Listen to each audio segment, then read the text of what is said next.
धनंच धम्मचर्यांच यतकानंच संग अनबज्जनी कम्मानी यथान्मा দান দেওয়া ধর্ম আচরণ করা এবং জ্ঞাতিগণের হিতচর্চা করা, জ্ঞাতিগণের মঙ্গল কামনা করা, তাদের উদ্দেশ্য করে পুণ্যদান করা, এগুলো একটি উত্তম মঙ্গল।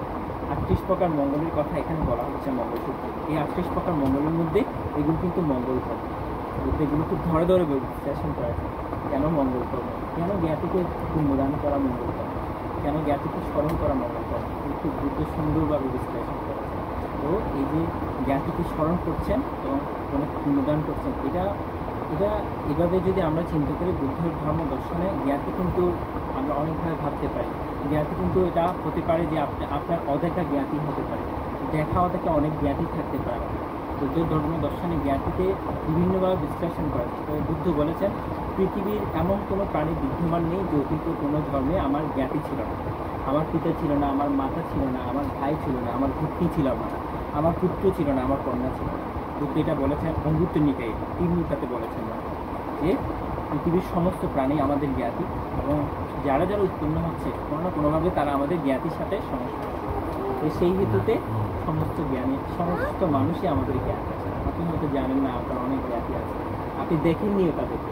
তো এই জন্য যখন আমরা পুণ্যদান করি তখন আমরা বলি যে ইধান নেই জ্ঞাতি নাম হতে পিতা হতে জ্ঞান করে। এই যে আজকে ব্রজেন্দ্র লাল বড়ুয়া উনি মৃত্যুবরণ করছে, আমরা বলছি না যে ব্রজেন্দ্র লাল বড়ুয়া শুধু পুণ্যদান লাভ করুক, আমরা বলছি এই পুণ্য সকল জ্ঞাতিগণের হোক। আর বুদ্ধ বলেছেন যে আমাদের অতীতের অনেক জ্ঞাতি আল্লাহ এই জ্ঞাতি কোনো না কোনোভাবে তারা হয়তো এই পুণ্য পাওয়ার অপেক্ষামান থাকতে পারে। যদি উনি না থাকেন কোনো না কোনো জ্ঞাতি থাকতে পারে। এই জন্যই পুণ্যদান করার সময় আমরা এভাবেই বলি যে ইধান নেই জ্ঞাতি নাম হতে পিতা হতে। এই পুণ্যদান আমাদের এই পুণ্যদান লাভ করলে কী হবে, না করলে কী হবে, এটাও একটা বিশ্লেষণ আছে, সুন্দর উদাহরণ আছে। বুদ্ধকে প্রশ্নও করেছিল এই পুণ্য কি আদৌ লাভ করে, হ্যাঁ এই পুণ্য আমরা যে দান করি এই পুণ্য কি লাভ করে। বুদ্ধ বলছেন এই পুণ্য লাভ করে আবার নাও করে। যদি প্রাপ্তময় স্থানে থাকেন তাহলে এই পুণ্য তিনি লাভ করেন, যদি অপ্রাপ্তময় স্থানে থাকেন তিনি এই পুণ্য লাভ করতে পারেন। এই পুণ্য যদি লাভ না করেন তাহলে এই পুণ্যের পরিসমাপ্তি আসলে কী হতে পারে। বলছেন যারা এই কর্মটা সম্পাদন করে এই পুণ্য তাদেরই সঞ্চিত। আপনি যারা আজকে সবাই সম্মানিত হয়েছেন, এই যে এত কষ্ট করে এত কিছু করেছেন, এই পুণ্য কিন্তু আপনারাও ভাগিদার করেন। হ্যাঁ এই পুণ্যের ভাগিদার আপনারা যদি উনি লাভ করতেও না পারেন। তো সেই হেতুতে কিন্তু পুণ্যদানটা সবসময় খুব সমৃদ্ধময়। পুণ্যদানটা করে অনেক সময় মনে করে পুণ্যদান করলে আমার মনে হয় পুণ্য ক্ষয় হয়ে যায়। আমরা অনেক সময় মনে করি পুণ্যদান ওইরকম না, পুণ্য আপনি যত করবেন তত আপনার মধ্যে সঞ্চিত হবে। পুণ্যদানটা এরকম, আপনি যত মানুষকে পুণ্যদান করবেন, আপনার জ্ঞাতিগণকে পুণ্যদান করবেন তত সমৃদ্ধ হবে, এটা কখনো ক্ষয় হয় না। তো এই জন্য পুণ্যদানটা খুব বেশি জরুরি বা মঙ্গল কর্ম, যেটা বুদ্ধ বলছেন বুদ্ধ ধর্ম দর্শনের আলোকে যেটা খুব সুন্দরভাবে বিশ্লেষণ করেছেন বুদ্ধ। তাই আপনারা আজকে যে সকলে সম্মিলিত হয়েছেন, হ্যাঁ প্রয়াত ব্রজেন্দ্র লাল বড়ুয়া তিনি কোথায় আছেন কীভাবে আছেন আমরা জানি না, কোনোভাবে জানতেও পারবো। তো আমাদের যেটা উচিত সেটা হচ্ছে পুণ্যদান করা। কারণ পৃথিবীতে বুদ্ধ, আমি এটা বারংবার বলি কারণ এই জিনিসটা আমরা ভুলে যাই সবসময়, কৃতজ্ঞ পরায়ণ হওয়া, কৃতজ্ঞতা স্বীকার করা কিন্তু দিন দিন মানুষ সংখ্যা কমে যাচ্ছে।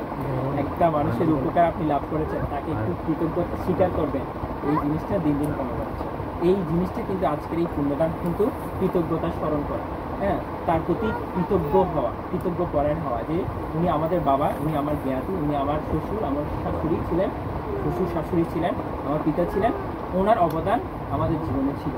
এই অবদান স্বীকৃত আপনি তাকে স্বীকার করবেন। এটা করতে হবে বলে করবেন এরকম না, এরকম করলে কিন্তু পুণ্যদান সেরকম হয় না। আমার দায়িত্ব হিসাবে আমি করলাম, আমার করার আছে করলাম, এরকম ভাবলে কিন্তু পুণ্যদানটা ওরকম হয় না। আপনার মন থেকে এটা ভাবতে হবে যে আমার পিতাকে আমি আজকে শ্রদ্ধা করে স্মরণ করবো, ওনার কৃতজ্ঞতাকে আমি স্মরণ করবো, আজকে স্মরণ করে ওনাকে একটু আমাদের সব পুণ্যরাশি দান করবো। এটা হচ্ছে আসল বিষয়।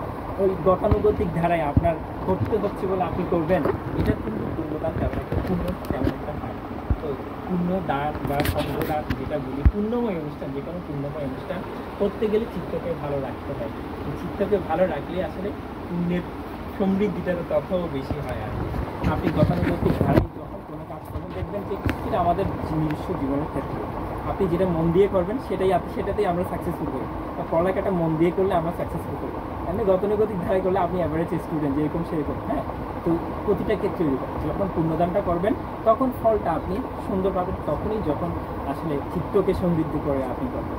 এই যে আজকে যদি আপনারা ভাবতে পারেন আমার পিতা মারা গেছেন, ওনাকেই স্মরণ করছি এবং সেটা আমার মন থেকে স্মরণ করছি, তাকে শ্রদ্ধাভরে স্মরণ করে পুণ্যদান করছি, তখন এই পুণ্যের ফলটা আপনি লাভ করতে পারেন। বুদ্ধ ধর্ম দর্শন কিন্তু ওই গতানুগতিক ধারাই না।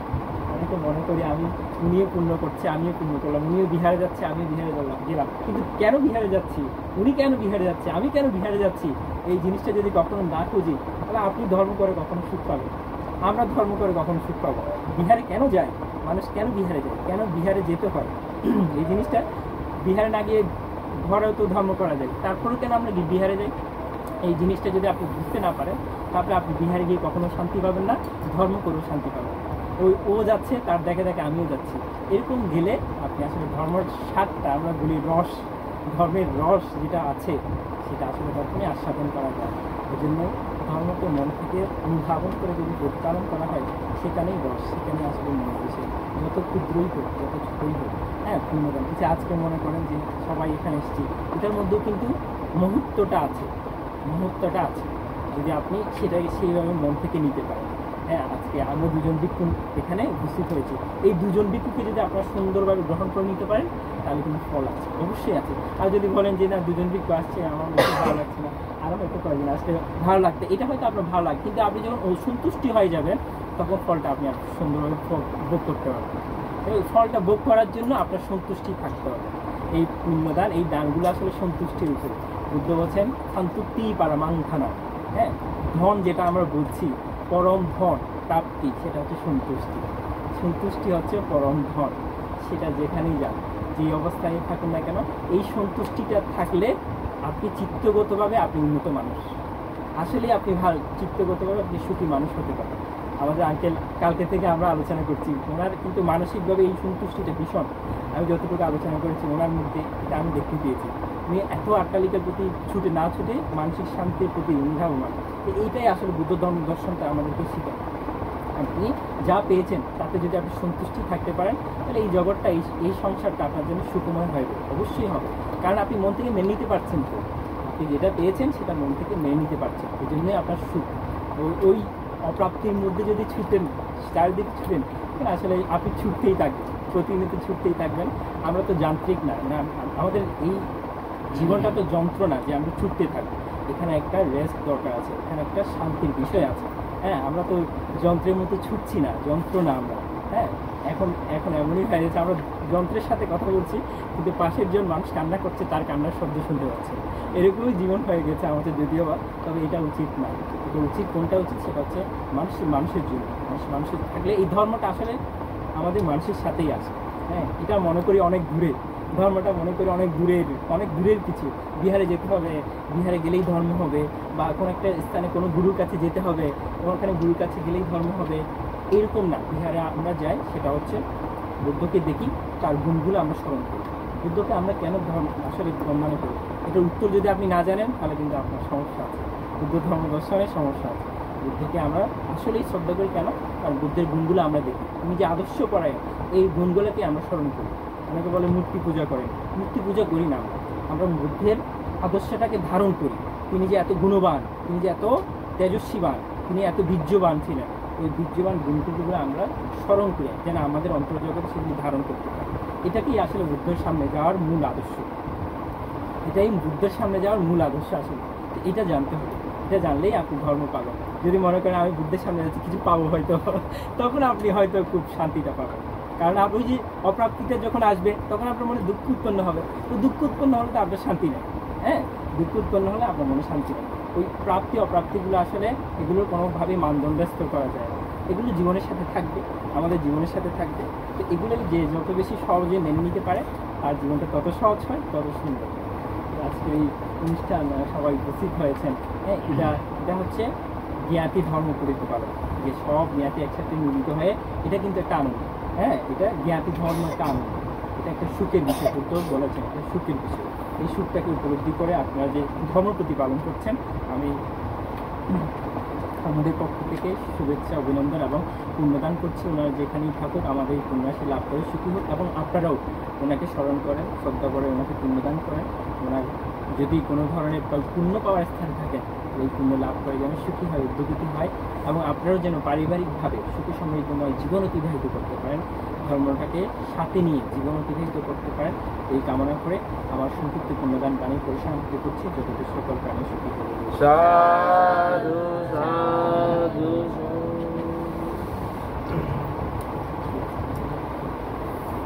জল ঢেলে আপনারা সকলে এখন পুণ্যদান করুন। ইদং নো যতিনাং হোতু সুখিতা হন্তু ইয়াতায়। ইদং নো যতিনাং হোতু সুখিতা হন্তু ইয়াতায়। ইদং নো যতিনাং হোতু সুখিতা হন্তু ইয়াতায়। পুণ্যামে উদকং বট্টাং যথা নিম্নং প্রবদ্ধতি। एवमेवायितो दिन्नां वेदानाम् उपकापति। यथा वारी महापुरा परिपुरन्ति सागरम्। एवमेवायितो दिन्नां वेदानाम् उपकापति। नवदशयं मे हि सम्पदं प्रियसम्पदम्। सब्बे सर्व सब्बे सत्ता सब्बे भूता अनुमादन्तु सम्पत्ति सिद्धिया महीत्रिका पुण्यन्तानुमोदित्वा चिरं रक्षन्तु बुद्धशासनं। चिरं रक्षन्तु बुद्धदेशनं। चिरं रक्षन्तु मम परम्। ईमेला पुण्यकम्मेन मामेवाला समागमो सतं समागमो भूतो यावनिर्वाणापत्र्यम्। इदं मे दानम् इदं मे शीलम् इदं मे पुण्यम् असमर्थाय वहं भवतु। इदं मे पुण्यम् निर्गुणस्य पच्चायो होतु। सब्बे सत्ता सुखिता हन्तु सर्वदुःखादुपमुच्यन्तु। प्रेतालोके तिरोत्सना निम्रोयोचाय विस्थितो। हिनाकुलेन जायामि जाति जाति भवे। वसुन्धरी देवा भूमि शक्तिं कृत्वा समागता। इदानीं कुशलकमाने तुम्हें जनाता। वसुन्धरी महापटो विशक्ति होतु भावतु दिव्यातु।